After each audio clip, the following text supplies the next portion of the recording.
Seorang wanita penganut Buddha yang selama ini menjalani hidup dengan tenang, tiba-tiba merasakan kegelisahan yang tak bisa ia jelaskan. Di tengah rutinitas hariannya, ada ruang kosong dalam hatinya yang terus bertanya tentang makna hidup, tujuan keberadaan, dan siapa sebenarnya Tuhan yang patut disembah. Rasa penasaran itu semakin hari semakin kuat, hingga akhirnya ia mulai mencari jawaban dari berbagai sumber. Awalnya, ia hanya sekadar membaca dan mendengar cerita dari teman-temannya tentang Islam. Ia tertarik dengan konsep ketauhidan bahwa hanya ada satu Tuhan yang Maha Esa, tanpa sekutu. Bagi dirinya, ajaran ini terasa begitu sederhana, namun sangat dalam. Tidak ada perantara, tidak ada keraguan, hanya hubungan langsung antara manusia dan Sang Pencipta. Perlahan, ia mulai menonton ceramah, membaca Al-Quran terjemahan, dan memperhatikan kehidupan umat Muslim di sekitarnya. Yang membuatnya semakin tersentuh adalah akhlak dan ketenangan yang terpancar dari mereka. Ia melihat bagaimana mereka bersujud dengan penuh kerendahan hati, memohon dan bersyukur hanya kepada satu Tuhan. Namun, perjalanan ini tidak mudah. Ia sempat diliputi keraguan dan ketakutan bagaimana reaksi keluarga, bagaimana dengan lingkungan sekitarnya. Apakah ia siap menghadapi perubahan besar dalam hidupnya? Semua pertanyaan itu terus berputar di kepalanya, membuatnya beberapa kali hampir menyerah. Sampai suatu malam, ia merasakan sesuatu yang berbeda. Dalam keheningan, ia mencoba berdoa dengan caranya sendiri, meminta petunjuk kepada Tuhan yang selama ini ia cari. Air matanya mengalir tanpa sadar. Di saat itulah, ia merasakan ketenangan yang belum pernah ia rasakan sebelumnya, seolah ada jawaban yang menenangkan hatinya. Dari situlah, keyakinannya mulai menguat. Ia sadar bahwa kebenaran yang ia cari selama ini ada di dalam Islam.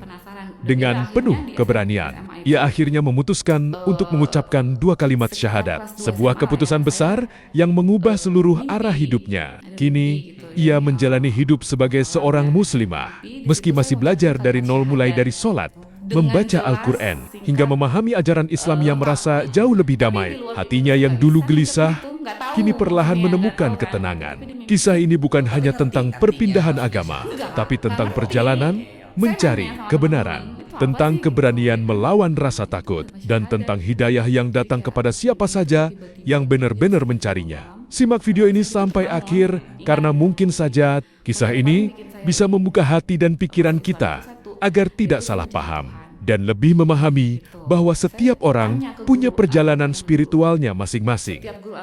Saya melihat teman-teman saya berpakai jilbab gitu kan. Saya bertanya nih, kenapa sih kok pakai jilbab? Kebetulan memang saya juga orangnya tuh ingin tahu, banyak ingin tahu gitu loh. Saya nggak bisa nerima sesuatu tuh cuma misalkan nih makan tempe, udah tempe, enggak. Tapi saya pengen tahu tempe tuh terbuat dari apa sih? Bahannya apa aja sih? Kurius banget ya, berarti ya? Itu saya kurius banget dari kecil, saya kayak gitu.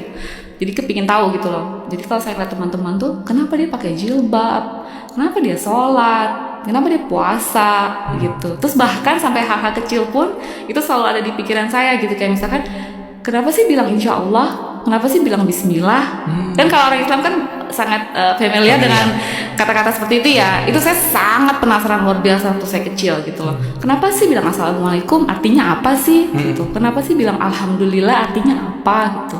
Bismillah, banyak lah ya kata-kata di dalam Islam itu ya. Kok sampai sebegitunya sih hal-hal kecil aja ada ucapan doanya seperti itu. Nah itu saya penasaran luar biasa dari SMP. Ya saya cuma cukup ingin tahu aja, belum berani untuk belajar. Karena kan masih SMP, masih gimana ya, masih pengenalan lah terhadap sosial. Ya akhirnya beranjak lagi, singkat ceritanya ya, ke SMA. SMA itu makin saya penasaran lagi kan. Sebelah kelas saya tuh masjid sekolah. Gitu. Masjid itu musola sekolah. Persis di sebelah kelas saya itu. Saya suka lihat orang yang mau sholat, kenapa dia wudhu sih, bersih-bersih, mau dia masuk ke masjid aja dia wudhu gitu kan. Kenapa? Jadi saya membandingkan dengan saya yang sebelumnya. Kok saya enggak ya? Di situ kok saya enggak gitu. Terus di situ kok saya enggak ada ucapan doa-doa yang memang detail gitu ya. Lalu ya itulah saya makin seneng banget ya. Bahkan saya sering main ke musola itu. Gitu, saya ngeliatin orang sholat, saya liatin aja mereka sholat gitu, gerakannya apanya gitu. Terus mereka wudhu gitu, saya senang sekali lihat itu gitu. Terus ya makin saya penasaran. Ya udah akhirnya di SMA itu sekitar kelas 2 SMA lah ya, saya ada mimpi gitu ya, ini Allahu alam ya, mimpi di situ saya ngucapin kalimat syahadat dengan jelas, singkat, lengkap. Tapi di luar mimpi itu saya nggak bisa ngucapin itu, nggak tahu maksudnya, nggak tahu kan gitu. Tapi di mimpi itu saya betul-betul. Tapi ngerti artinya, maksudnya syahadat? Nggak ngerti. Oke. Saya nanya sama teman-teman, itu apa sih gitu, ya kan? Itu kalimat syahadat gitu. Jadi kayak mimpinya tuh kayak tiba-tiba gitu, jam sekitar jam 2 malam. Habis mimpi itu terbangun, ingat gitu mimpi itu. Yang paling bikin saya ingin masuk Islam itu satu, yaitu saya mencari Tuhan. Itu saya tanya ke guru agama yang dulu. Setiap guru agama saya tanya, Tuhan itu apa? Tuhan itu gimana gitu. Dan sampai detik itu sih saya belum dapat jawaban yang memuaskan saya waktu itu. Sang Buddha itu kan guru ya, sebagai guru gitu. Ya ajaran Buddha itu sangat baik ya kan, cinta kasih, welas asih gitu ya, kasih sayang gitu. Tapi ketika saat itu saya sangat penasaran dengan Tuhan, saya mencari Tuhan gitu. Dan saat itu saya belum terjawab gitu. Saya nanya sampai ke guru-gurunya pun juga belum menjawab itu gitu. Sampai singkat ceritanya tuh saya penasaran tuh, saya beli Al-Quran ke Gramedia. Wow. Saya beli, sampai saya dimarahin sama teman saya. Namanya anak-anak SMA kan masih ini ya. Ih ngapain sih lo gitu kan beli itu gitu. Harus suci tahu kalau megang itu gitu kan. Lo kan nggak suci gini. Karena dia tahu saya bukan muslim. Loh kenapa, ini kan dijual bebas, saya bilang ya kan, ada kok di toko buku, siapapun boleh pegang, saya bilang. Saya orangnya nggak bisa gitu mas dibilang orang tuh gimana ya, mau dibilang keras tuh nggak tahu ya, tapi maksudnya saya nggak bisa disalahkan jika saya merasa nggak salah. Logik banget ya kan, kalau misalnya sesuatu nggak logika ya kenapa gitu, jadi kenapa itu dijual bebas kok, siapapun boleh buka, siapapun boleh pegang, saya bilang. Kenapa gitu, kenapa nggak boleh, makin digituin sama teman saya makin penasaran dong.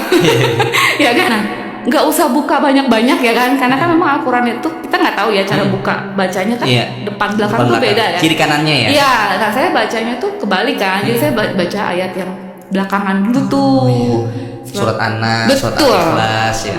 Itulah yang membuat saya di situ dibilang kan di surat Ikhlas. Udah cuma baca itu aja saya langsung, oh Tuhan tuh ada di sini. Gitu. Jadi saya, oh ini Tuhan ada di sini, ini dibahas Tuhan nih gitu. Jadi selama ini mungkin orang-orang mengira, mohon maaf gitu, misalkan Islam tuh kayak gini, yaitu dia tadi, kita jangan lihat Islam itu dari orang yang beragama Islamnya, tapi kita lihat ajaran Islamnya itu.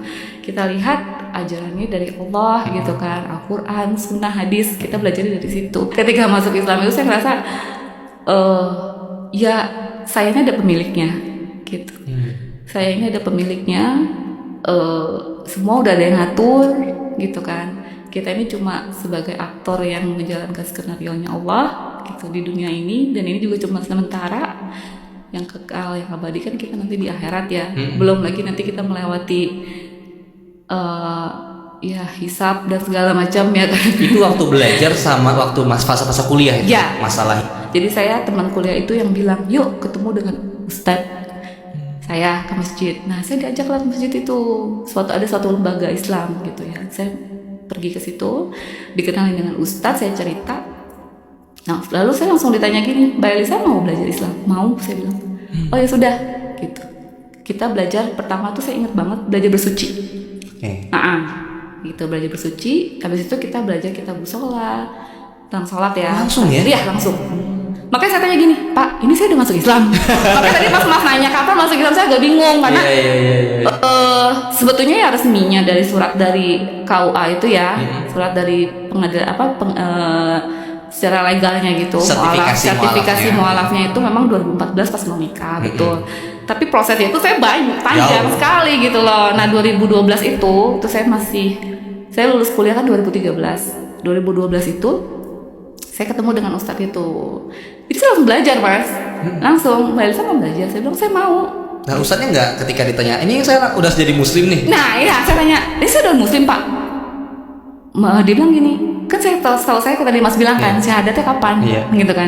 Tahu saya kan kalau orang masuk Islam tuh kan kayak ada seremoni gitu. Saya, oh ini saya cuma kayak gini doang.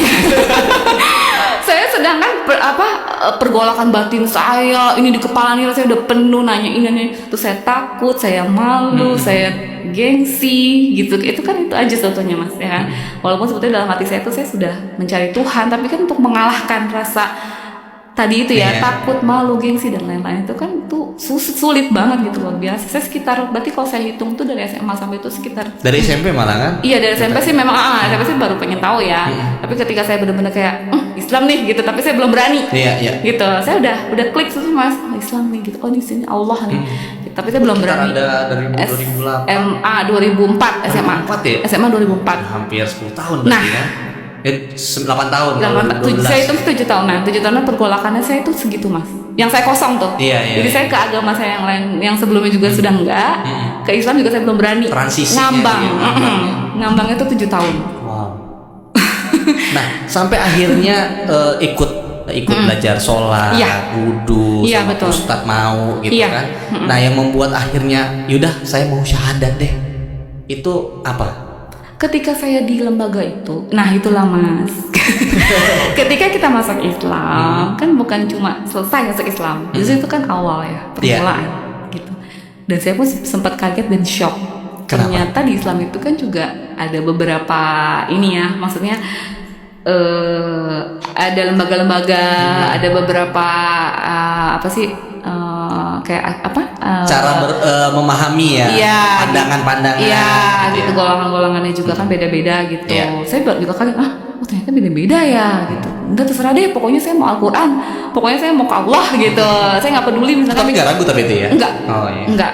Karena tadi mungkin kan saya tipe orang yang suka banget belajar. Nih saya ini kalau dapat sesuatu hal yang baru tuh Mas kayak dapat makanan baru yang gimana ya? Saya orangnya haus banget gitu loh. Jadi kalau misalkan dapat ilmu baru tuh saya seneng banget gitu. Saya pengen belajar, pengen tahu gitu. Jadi ketika Ustadz bilang, saya nanya kan, saya Islam nih Pak gitu.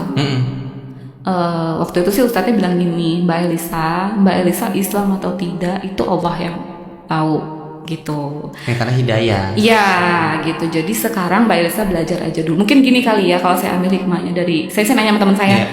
Mungkin gini, dia mau lihat keseriusan saya dulu. Takutnya cuman kayak sekedarnya iya aja, gitu.